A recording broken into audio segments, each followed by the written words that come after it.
తిరుపతి జిల్లా నాయుడుపేట మండలం మేనకూర జెడ్పీ ఉన్నత పాఠశాలలో అమానుష ఘటన చోటు చేసుకుంది. సరస్వతి నిలయంగా పేరుగాంచిన విగ్రహంపై కొందరు ఆకతాయిలు దుశ్చర్యకు పాల్పడ్డారు. సరస్వతీదేవి అమ్మవారి విగ్రహానికి కొందరు దుండగులు నిప్పట్టించారు. ఈ ఘటనపై ఉపాధ్యాయులు ఎంయూఓకు ఫిర్యాదు చేయడంతో ఆయన పరిశీలించారు. గతంలోనూ పాఠశాలలో సరస్వతీదేవి విగ్రహానికి చేయి విరిచిన ఘటన చోటు చేసుకుంది.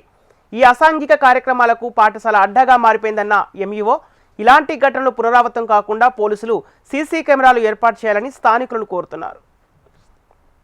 మేనకూరులో నిన్న ఈవినింగ్ 3:45, 3:50 ప్రాంతంలో ఎవరో ఆకతాయిలు ఈ పాఠశాలలో జిల్లా పరిషత్ ఉన్నత పాఠశాల మేనకూరులో ఉండేటువంటి ఆవరణంలో గల సరస్వతి విగ్రహం పైన నిప్పు అంటించడం జరిగింది. అది ప్రస్తుతం ఆ సమయంలో వార్డెన్ గారు ఆయాలు చూసి దాన్ని వెంటనే ఆర్పడం జరిగింది. దీనికి సంబంధించి పోలీస్ డిపార్ట్మెంట్ వారికి కూడా స్థానిక హెచ్ఎం గారు రిపోర్ట్ చేయడం జరిగింది. అదేవిధంగా వాచ్మెన్ని పిలిచి అడగడం కూడా జరిగింది. వాచ్మెన్కి గట్టిగా చెప్పడం జరిగింది. ఈరోజు గ్రామస్తుల్లో సర్పంచ్ గారిని, తల్లిదండ్రుల్ని, కమిటీ చైర్మన్ని వాళ్ళందరినీ కూడా పిలిచి మాట్లాడాము.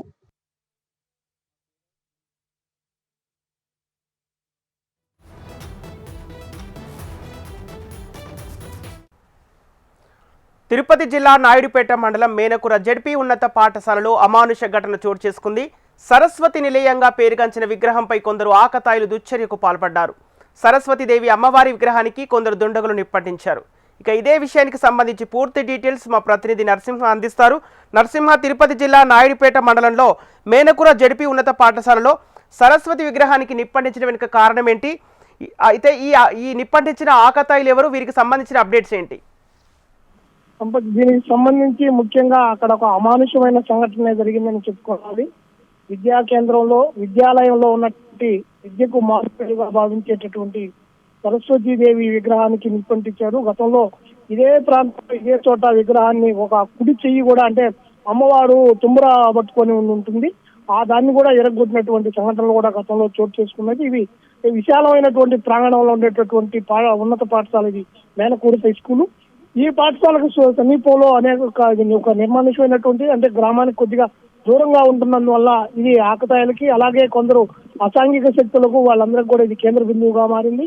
అర్ధరాత్రి కానీ లేదా రాత్రి పొద్దుపోయిన తర్వాత మొత్తం కూడా ఇక్కడికి వచ్చి కొందరు గంజాయి సేవించడం కానివ్వండి, అలాగే కొన్ని మద్యం సేవించడం లాంటి అసాంఘిక కార్యక్రమాలను కూడా ఇక్కడ చేస్తున్నట్టుగా గతం నుంచి కూడా విద్యార్థుల తల్లిదండ్రులు కూడా అక్కడ ఉన్నటువంటి ఫిర్యాదులు చేస్తున్నటువంటి పరిస్థితి ఉంది. గతంలో దీనిపైన కొన్ని పోలీసులు కానీ కొంత నిఘా ఉంచినప్పటికీ కొన్ని రోజులు కాముగా ఉన్నటువంటి ఈ అసాంఘిక శక్తులు ఇప్పుడు మళ్ళీ నిన్న రాత్రి అక్కడ ఉన్నటువంటి అమ్మవారి విగ్రహానికి నిప్పంటించి ఒక దుశ్చర్యకు పాల్పడినారు. వెంటనే దాన్ని గమనించినటువంటి సమీపంలో ఒక గురుకులమైనటువంటి పాఠశాల వార్డులు దాన్ని గమనించి నేరుగా వాళ్ళందరినీ పెద్దగా కేకలు వేస్తూ వాళ్ళందరినీ తరిమేసి ఆ మంటలు కూడా అదుపు చేయడం కూడా జరిగింది. ఆ తర్వాత వెంటనే అక్కడ ఉన్నటువంటి స్థానికులతో కలిసి ఇవాళ అక్కడ ఉన్నటువంటి ఎంఈఓ మండల విద్యాశాఖ అధికారి మునిరత్నంకు ఫిర్యాదు చేశారు.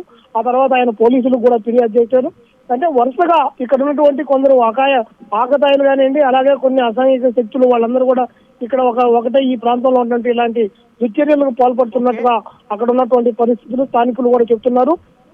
దీనిపైన కఠిన చర్యలు తీసుకుంటామని చెప్పి కూడా గూడూరు అక్కడ డిఎస్పీ చెంచుబాబు గారిని మిగిలినటువంటి పోలీసులు కూడా చెప్తున్నటువంటి పరిస్థితి ఉంది. అయితే ఎప్పుడు విద్యాలయాల్లో ఉన్నటువంటి ఈ చుట్టూ ప్రహరీ ఉన్నటువంటి ప్రాంతంలోనే ఇలాంటి పరిస్థితులు జరగడం పట్ల స్థానికులు కూడా కొంత ఆవేదన వ్యక్తం చేస్తున్నటువంటి పరిస్థితి ఉంది. సంబర్ ఓకే నరసింహ, ఇప్పుడు గతంలో కూడా సరస్వతీదేవి చేయి విగ్రహం విరగొట్టినట్టుగా సమాచారం ఉంది. అయితే పదే పదే ఇలాంటి ఘటన జరగడం వెనుక ఎలాంటి అనుమానాలకు తావిస్తుంది? అదేవిధంగా అలాగే ఈ ఆకతాయిలకు సంబంధించిన ప్రాథమిక వివరాలు సేకరించారా? ఇప్పుడు అక్కడికి అంటే మిగిలినటువంటి పాఠశాల అంటే మిగిలినటువంటి కాస్త పట్టణాల్లో కానీ దాని సమీప ప్రాంతాల్లో సీసీ ఫుటేజీలు ఇలాంటివి కనిపిస్తూ ఉంటాయి. అయితే దురదృష్టవత్తు ఈ పాఠశాల సమీపంలో అలాంటి సీసీ కెమెరాలు కానివ్వండి, మిగతా నిఘాకు సంబంధించినటువంటి కొంత సమాచారం లేకపోవడం వల్ల ఎవరు దుండగులు అనేటటువంటి విషయాన్ని మీద ఒక స్పష్టత ఇంతవరకు రాలేదు. అయితే పోలీసులు నిన్న సమీపంలో ఉన్నటువంటి ఆ ప్రాంతంలో, అలాగే జాతీయ రహదారి లాంటి ఆ ప్రాంతంలో ఉన్నటువంటి కొన్ని కెమెరాలను కూడా పరిశీలిస్తున్నటువంటి పరిస్థితి ఉంది. వాటన్నింటినీ పూర్తిగా పరిశీలన తీసుకొని అందుకు సంబంధించినటువంటి వివరాలను సేకరించి ఎవరైనా ఇలాంటి దుశ్చర్యలకు పాల్పడుతున్నారో వాళ్ళపైన చర్యలు తీసుకునేదానికి కూడా అవకాశం ఉందని చెప్పి ఎంఈఓ గారు కూడా చెప్తున్నటువంటి పరిస్థితి ఉంది. వాటిపైన దర్యాప్తు కూడా కొనసాగిస్తున్నామని చెప్పి స్థానికంగా ఉన్నటువంటి పోలీసులు చెప్తున్నారు. సంబంధం ఓకే నరసింహ, ఇప్పుడు ఈ ఘటనపై స్కూల్ యాజమాన్యం ఏమంటుంది, అలాగే ఈ ఆకతాయిలపై ఎలాంటి చర్యలు తీసుకునే అవకాశాలు కనిపిస్తున్నాయి? ఇప్పటికే అక్కడ స్థానికులు, విద్యార్థుల తల్లిదండ్రులు, అక్కడ ఉన్నటువంటి అంటే సంక్షేమ హాస్టల్కి సంబంధించినటువంటి నిర్వాహకులు కూడా ఇలా పదే పదే ఇలాంటి సంఘటనలు జరుగుతున్నాయి. గతంలో విగ్రహానికి ఉన్నటువంటి చెయ్యిని విరగొట్టారు, ఆ తర్వాత నిప్పంటించారు. రేపు ఏదైనా స్కూల్ పైన కూడా ఇలాంటి దాడులు చేసేటటువంటి అవకాశాలు లేకపోలేదన్నటువంటి అనుమానం వ్యక్తం చేస్తూ స్థానికులు ఆందోళన వ్యక్తం చేస్తున్నటువంటి పరిస్థితి కూడా ఉంది. దీనిపైన స్పందించినటువంటి విద్యాశాఖ అధికారి మునిరత్నం ఇవాళ పోలీసులు సమాచారం ఇచ్చారు. వాళ్ళు కూడా వచ్చి అక్కడ ఉన్నటువంటి ప్రాంతాన్ని అంతా కూడా పరిశీలించారు. ఎవరు ఇలాంటి కార్యక్రమాలకు పాల్పడుతున్నారు, అక్కడ ఉన్నటువంటి కొందరు ఆకతాయిలు ఎవరెవరు ఇలాంటి దుశ్చర్యలకు పాల్పడుతున్న పైన వాళ్ళందరిపైన కూడా ఆరాధిస్తున్నటువంటి పరిస్థితి ఉంది.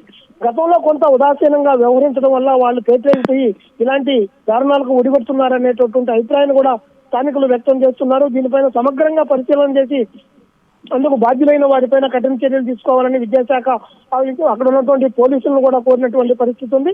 మొత్తంగా గత కొద్ది కాలంగా జరుగుతున్నటువంటి పరిణామాలన్నింటి నేపథ్యంలో ఒక నిఘా కూడా ఉంచుతామని కూడా పోలీసులు చెప్తున్నారు. ఇక్కడ ఉన్నటువంటి పరిస్థితులన్నింటినీ దృష్టిలో ఉంచుకున్నటువంటి అక్కడ విద్యాశాఖ అధికారులు, విద్యాశాఖ కానివ్వండి, అలాగే పోలీసులు కూడా చెప్తున్నటువంటి మాట. Sampath. Okay right, thank you Narasimha.